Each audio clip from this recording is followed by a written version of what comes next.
This is what we found in the far western part of the county, near the Mears Porter Hill Road and Robinson's Landing. Assistant Western District Road Foreman Mike McCollum says he's seen it all before. Water runs over this bridge almost every time there's a downpour. Had a lot of debris come down from the creeks from the rain last night, and it blocked our entrance to the bridge, where the water is going into it, and it started restricting the water flow. So we moving debris and just pushing it downstream. But pushing it downstream wasn't so easy. It'd be pretty hard, It's sometimes the debris don't want to go down quick. If the water's up a little bit, we can get it down the creek faster. But if it's low like it is today, it takes a little bit longer to go. It was so bad today, the county had to put up almost 30 road and bridge closed signs in the Western District. The rain filled up many of the smaller creeks, dumping in far more water than they could handle. At many of the stops, you'll see the roads washed out like this. Well, no. What's the chance that Road foreman Darvin Smith says remote areas like this are far more dangerous than those in the city limits. That's because you just can't see them as well. A lot of people don't know these roads like they would the city. And another thing is you do not go around barricades. That may be what happened to this man near Sterling. The water was just too high. He had to sit on top of his cab until help arrived.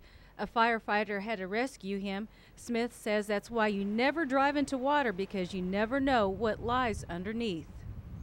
Some of our barricades, may be hard to see for a few, at a certain time, at night. But we will have our barricades up, but we're asking everybody, please don't go around them, because we wouldn't have them up if we didn't need them.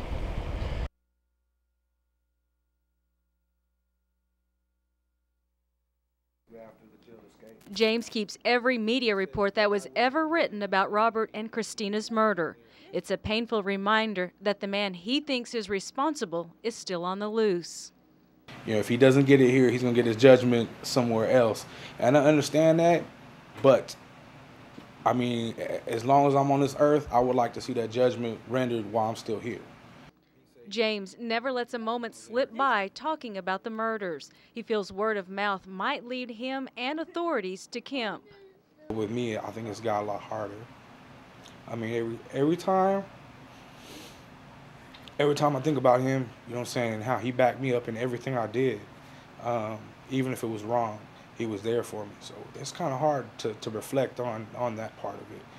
James takes time to hear the word on the streets. He makes his own calls, visits people, and has even written a column in the newspaper to get the word out.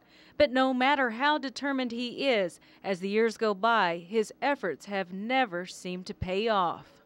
People give me words of encouragement and stuff like that.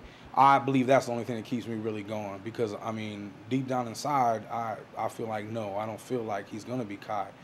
James said if Kemp is not responsible, then why is he running? If there's any inkling of humanity in his heart, he would turn himself in and face the music. And that's all I would ask him to do. Like I said, at one point in time, I'd be like, hey, we can go out to the street and we can duke it out. But right now, I just want to make sure that